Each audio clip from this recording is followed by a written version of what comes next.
walaalow isma lihi wax weyn oo micno weyn sameynaya buu uga duwan yahay arooskaagu aroosyada kale oo aan ahayn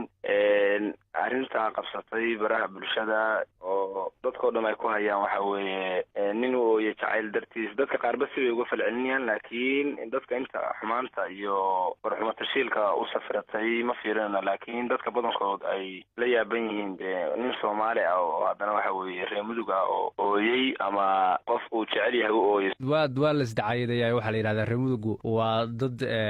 aan calool adag oo jacayl u ilmeeyaan ama aysan ka suuroobin waxataa xaasaskooda aysan ku dhihin waan ku jecelahay marka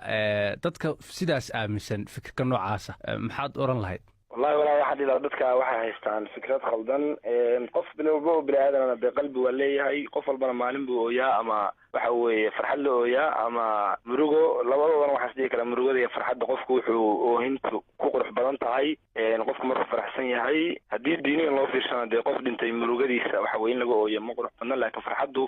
واحد ديني إن بنان قف كانوا فرح درت الوي كلام قرأته أنا ده واحد سدي كلام واحد له يي واحد كلام معهن مركان أركي مشحرات iyo qiimaha ay dadkayga familka ah iyo asxaabteeda iyo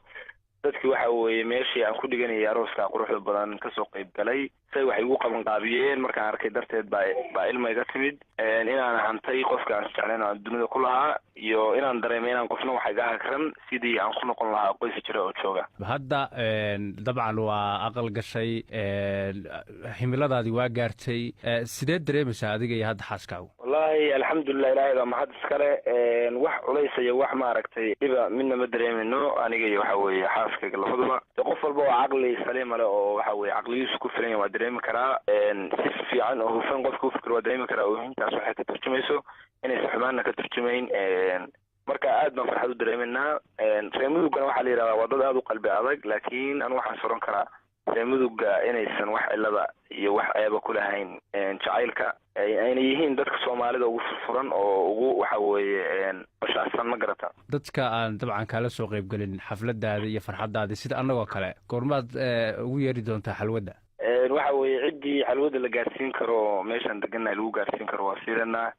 qolada ay wareysanayso oo BBC-dana aad baa uga mahadcelinaya ayagana waxaan xalwadooda u siin doonaa cidii u joogta meeshan ku nool